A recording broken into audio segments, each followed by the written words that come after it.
মধ্যপ্রাচ্যে একটা যুদ্ধ চলছে, খুব বেশি সর্বাত্মক না হলেও বেশ ইন্টেন্সিভ যুদ্ধ বলাই যায়, এবং অনেকগুলো দেশের মধ্যে জড়িত হয়েছে, যদিও অ্যাক্টিভলি না। কিছু কিছু দেশ আক্রান্ত হয়েও এখনও যুদ্ধে জড়িয়ে পড়েনি, সৌদি আরব, বাহরাইন, কাতারের মতো দেশগুলো।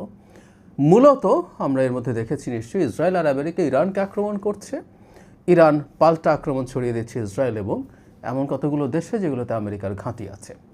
যুদ্ধ নিয়ে পর্যালোচনা করার জন্য বসিনি, যদিও আমি এই যুদ্ধটা নিয়ে আমার কিছু বিশ্লেষণ আমি জানাতে চাই। আপনারা জানেন আমি এই ধরনের ইস্যু নিয়ে কথা বলতে পছন্দ করি।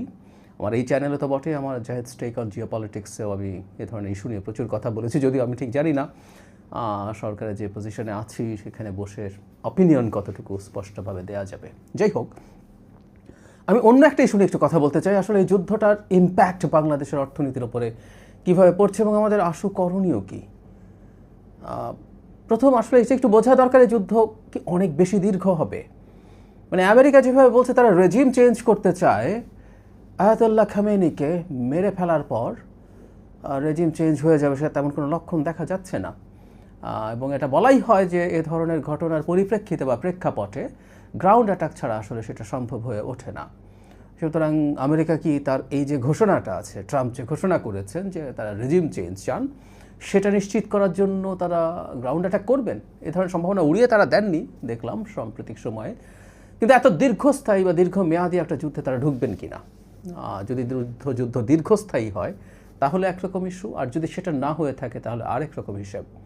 এখন যে ফর্মে যুদ্ধ হচ্ছে, এই ফর্মের যুদ্ধটা আসলে খুব বেশি সময় চলা সম্ভব না। আমরা অনেকে ইরানের আক্রমণ দেখছি, Iran Tel Aviv, Jerusalem, Haifa বিভিন্ন সিটিতে ইসরায়েলিদেরকে টার্গেট করছেন, আমেরিকার একটা বেজে অ্যাটাক করেছেন, সৌদি আরবের অ্যাটাক করেছে, সৌদি আরবের অয়েল ফ্যাসিলিটিগুলোতে, কাতারের গ্যাস ফ্যাসিলিটিগুলোতে যেখানে গ্যাসের লিকুইফিকেশন হয়, এলএনজি তৈরি হয়, সেই জায়গাগুলোতে অ্যাটাক করছে। কিন্তু এই অ্যাটাক করার সক্ষমতা ইরানের খুব বেশি দিন আসলে থাকবে না।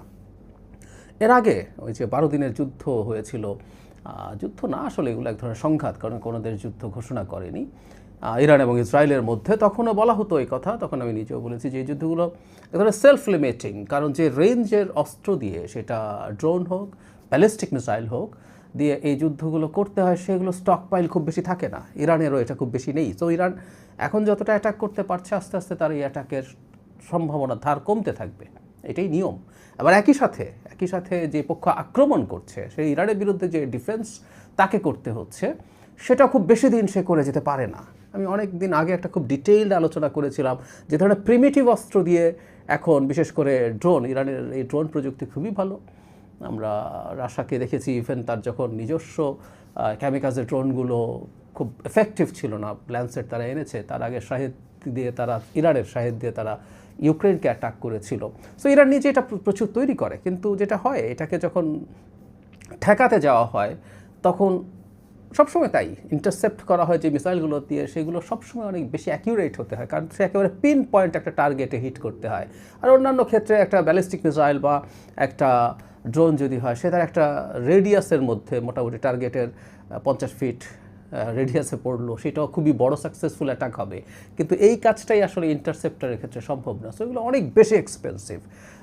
এই কথাটা বলার উদ্দেশ্য হচ্ছে এই যে ইসরায়েলের পক্ষে বা আমেরিকার পক্ষে অন্যান্য দেশগুলোকে রক্ষা করে এই অ্যাটাক চালিয়ে যাওয়া খুব সোজা না।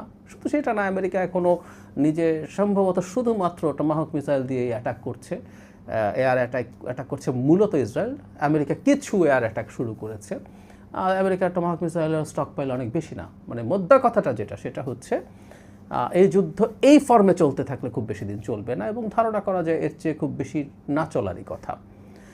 দীর্ঘমেয়াদী চললে ইটস এ ডিজাস্টার, সেটা পরের কথা। কিন্তু আমাদের শর্ট টার্মে আসলে কী কী সমস্যা তৈরি হচ্ছে আমরা দেখছি যে যুদ্ধ শুরু হওয়ার সাথে সাথে তেলের দাম বেড়ে গেছে, এলএনজির দাম বেড়ে গেছে, এবং এটা আরও খুব দ্রুত বেড়ে যাওয়ার সম্ভাবনা তৈরি হয়েছে, কারণ ইরান ঘোষণা করেছে তারা হরমুজ স্ট্রেইট দিয়ে কোনো রকম কোনো জ্বালানি তেল সরবরাহ করতে দেবে না, তাতে তারা আগুন জ্বালিয়ে দেবে।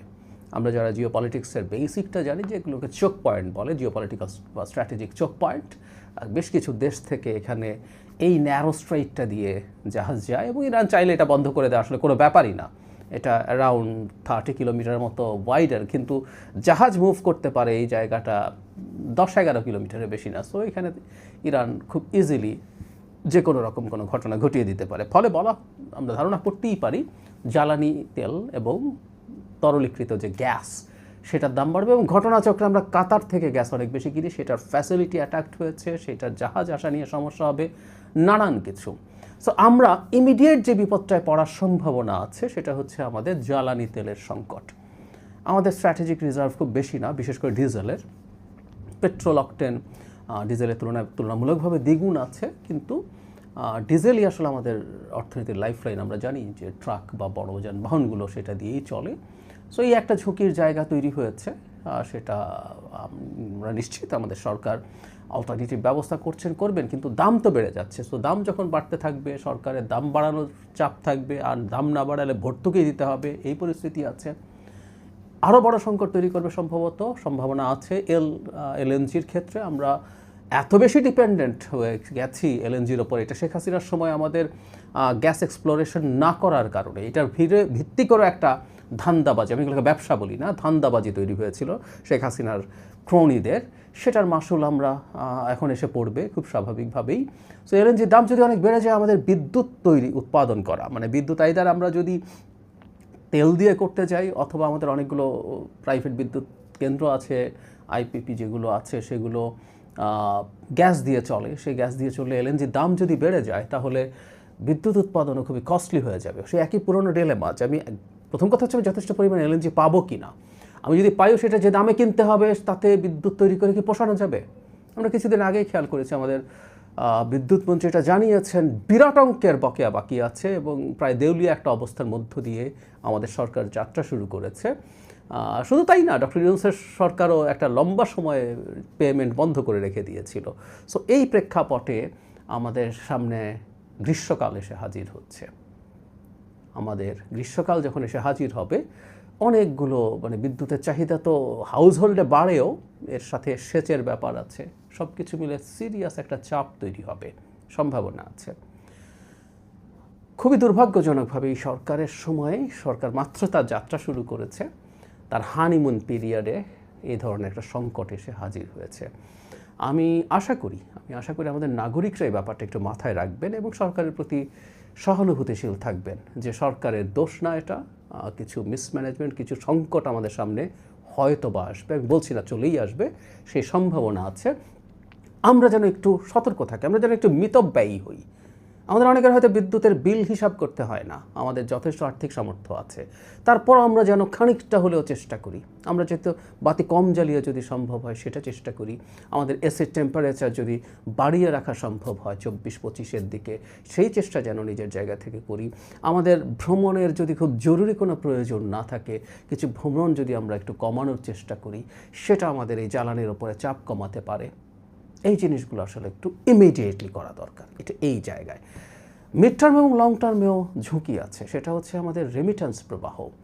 আমরা জানি মধ্যপ্রাচ্যে যদি ধরনের অস্থিতিশীলতা তৈরি হয় এবং সেটা যদি একটু লম্বা সময়ের জন্য থাকে, তাহলে দুটো ঘটনা ঘটবে। একটা হচ্ছে ওখানকার অর্থনীতি যখন চাপে পড়ে যাবে, আমাদের নতুন করে কর্মী যাওয়া বন্ধ তো হবেই, আমাদের ওখানে থেকে যাওয়া কর্মীরা অনেককেই ফেরত আসতে হবে।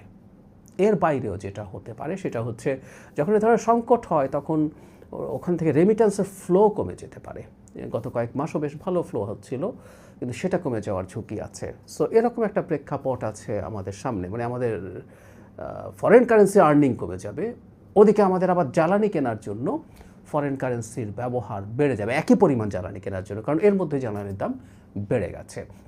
আর শুধু সেটা না, আরেকদিন এটা নিয়ে কথা বলবো, সেটা হলো আমাদের ইকোনমিক অ্যাক্টিভিটি যখন বাড়তে থাকবে। বেশ দীর্ঘ একটা সময় আমাদের অর্থনীতি খুব স্থবির হয়েছিল, শুধু আমি ইন্টারিমের কথা বলছি না, শেখ হাসিনার শেষ সময়ের কথা বলছি, লুটপাটের কারণে।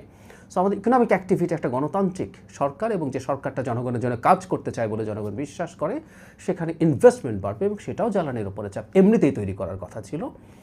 আর এখন এই সংকটে সেই পরিস্থিতি আরও খারাপের দিকে যেতে পারে। শুধু তাই না, মধ্যপ্রাচ্যের অস্থিরতা যদি বাড়তে থাকে, জ্বালানির দাম যদি অনেক বেড়ে যায়, সেটা ইউরোপ আমেরিকাতেও ইম্প্যাক্ট ফেলতে পারে। সেটা যদি পরে আমাদের যে এক্সপোর্ট আছে, সেই এক্সপোর্ট ক্ষতিগ্রস্ত হতে পারে। সো মধ্য এবং দীর্ঘমেয়াদে অনেক কিছু ঘটতে পারে। তবে আমরা আশা করতে চাই, অন্তত আমাদের ক্যালকুলেশন সেভাবেই বলে যে খুব লম্বা একটা যুদ্ধ অ্যাফোর্ড আমেরিকা ইসরায়েলও করতে পারে না, ইরানও পারে না।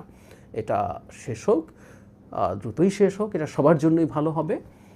কিন্তু আমরা অন্তত যে কয়েকটা কথা বললাম, ইমিডিয়েট দু একটা স্টেপ আমরা একটু কৃচ্ছ সাধন করি, আমরা একটু কম ব্যয় করার চেষ্টা করি, আমরা একটু গ্যাসের ব্যবহার কমানোর চেষ্টা করি, বাসায় রান্নার ক্ষেত্রে হোক অন্যান্য ক্ষেত্রে হোক একটু কম চেষ্টা করি, আমরা একটু কম বেরোই, আমরা একটু কম বিদ্যুৎ খরচ করি।